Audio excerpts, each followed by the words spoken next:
سبق کے آخر میں جار مجرور کے دو اہم قواعد بیان کیے گئے ہیں، وہ آپ لازمی دیکھیں۔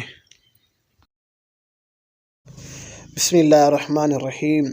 آج ہم اللہ کے فضل و کرم سے آسان ترکیب سیکھیں کورس کا سبق نمبر 11 پڑھیں گے۔ آج ہم نے ایک عبارت لی ہے، اس عبارت کی ہم صرف تحقیق کریں گے نحوی قواعد کے مطابق۔ ان اصول الفقہ اربعۃ کتاب اللہ و سنت رسولہ و اجماع الامۃ والقیاس۔ ان اصول الفقہ، ان یہ حرف ہے، حرف عاملہ، حرف مشبہ بالفعل۔ حرف مشبہ بالفعل، جتنے بھی حروف مشبہ بالفعل ہیں ان کا عمل یہ ہے کہ وہ اپنے اسم کو نصب، یعنی جب وہ جو حروف مشبہ بالفعل ہیں وہ داخل ہوتے ہیں مبتدا اور خبر پر۔ جب وہ داخل ہوتے ہیں تو مبتدا کو حرف مشبہ بالفعل کا اسم کہتے ہیں، تو وہ اپنے اسم یعنی مبتدا کو نصب دیتے ہیں اور خبر کو وہ کیا کرتے ہیں، رفع دیتے ہیں۔ تو اس میں جو یہ اصول الفقہ، یہ مرکب اضافی، یہ ان کا اسم ہے۔ تو ان حرف مشبہ بالفعل اصول الفقہ، ہم نے قاعدہ پڑھا ہے کہ پہلے نکرہ ہو دوسرا معرفہ۔ یہاں دیکھیں اصول یہ نکرہ ہے اور دوسرا معرفہ ہے، تو ہم نکرہ کو مضاف اور معرفہ کو مضاف الیہ بناتے ہیں۔ اصول یہ مضاف، الفقہ یہ مضاف الیہ۔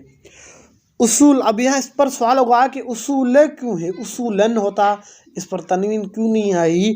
تو اس کی وجہ یہ ہے کہ مضاف پر ہمیشہ تنوین نہیں آتی، مضاف ہمیشہ تنوین سے خالی ہوتا ہے۔ الفقہ، اب اس پر سوال ہوگا کہ الفقہ اس پر بھی تنوین کیوں نہیں؟ تو اس کا جواب یہ ہے کہ جس اسم کے ساتھ الف لام ہو اس کے ساتھ تنوین، اس پر تنوین نہیں آتی۔ اصول یہ مضاف، الفقہ یہ مضاف الیہ۔ مضاف اپنے مضاف الیہ سے مل کر یہ ہو گیا اسم ان کا۔ اب یہ اسم ہو گیا، آگے چلے، آگے ہے اربعتن۔ کیا؟ اربعتن نہیں، کیوں؟ کیونکہ ہم نے ابھی ان کی خبر تلاش کرنی ہے اور خبر ہمیشہ ان کی مرفوع ہوتی ہے، تو ہم اس کو اربعتن نہیں پڑھیں گے، اربعتن مرفوع پڑھیں گے۔ اربعتن یہ اس کی خبر ہو گئی۔ آگے جو عبارت ہے، ہم نے پچھلے لیکچر میں پڑھا تھا کہ ایسے مقام جہاں 3 ترکیبیں جائز ہوتی ہیں، تو وہ یہ اس طرح ہے، دیکھیں نا یہ کیا کہہ رہا ہے کہ بے شک فقہ کے اصول 4 ہیں۔ اب دیکھیں یہ بات اجمالاً ہو گیا، ہم نے پہلے بھی قاعدہ پڑھا ہے کہ ایک چیز کا 2 مرتبہ ذکر آئے، پہلے ذکر اس کا اجمالاً ہو، دوسری مرتبہ اس کا ذکر تفصیلاً ہو، تو تفصیلی چیزوں میں 3 ترکیبیں جائز ہوتی ہیں۔ کتنی ترکیبیں؟ 3 ترکیبیں تفصیلی چیز میں۔ پہلی ترکیب تفصیلی جتنی بھی اشیاء ہوں گی وہ بنیں گی بدل ما بعد مبدل منہ سے۔ دوسری ترکیب تفصیلی چیزیں یہ خبر بنیں گی مبتدا محذوف کی، اور تیسری ترکیب یہ کہ جتنی بھی تفصیلی اشیاء ہیں وہ کیا بنیں گی؟ وہ بنیں گے مفعول بھی اعنی فعل محذوف مقدر کا۔ تو ہم اس میں ترکیب کرتے ہیں بدل اور مبدل منہ والی۔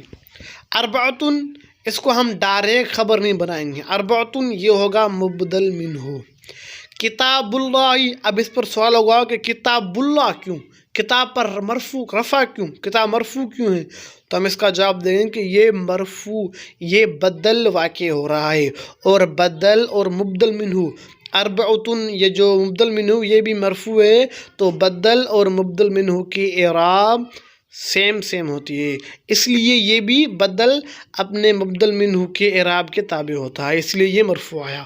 کتاب مضاف، لفظ اللہ مضاف الیہ، مضاف اپنے مضاف الیہ سے مل کر یہ ہوا معطوف علیہ، واو حرف عطف، سنت یہ مضاف، رسولی مضاف الی مضاف، ہو ضمیر مضاف، اور ہو ضمیر مضاف الی مضاف اپنے مضاف الی سے مل کر یہ پھر ہوا مضاف الی، مضاف اپنے مضاف الی سے مل کر یہ معطوف اول، و اجماع الامت یہ معطوف ثانی، والقیاس یہ معطوف ثالث، عطف معطوف علیہ اپنے تینوں معطوفوں سے مل کر یہ ہوا بدل، مبدل منہ کے لیے مبدل منہ اور بدل مل کر یہ ہوا خبر، ان کی ان اپنے اسم اور خبر سے مل کر جملہ اسمیہ خبریہ ہوا۔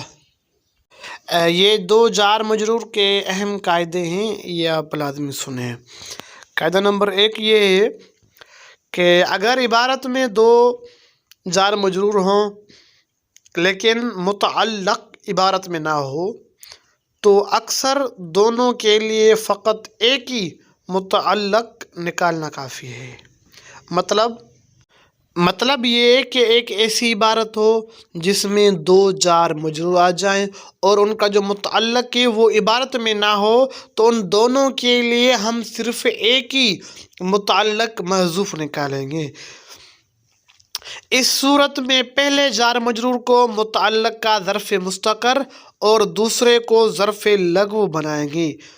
جیسے مثال دیکھیں الحمدللہ علی نعمائہ، یہاں دیکھیں الحمد، اس کے بعد للہ یہ بھی جار مجرور، علی نعمائہ یہ بھی جار مجرور ہے۔ اب یہاں پر دو جار مجرور آ گئے ہیں تو ہم صرف ایک ہی ان کا متعلق نکالیں گے، جو اول ہے یعنی للہ ہم اس کو ظرف مستقر مانیں گے اور علی نعمائہ ہم اس کو ظرف لغو مانیں گے۔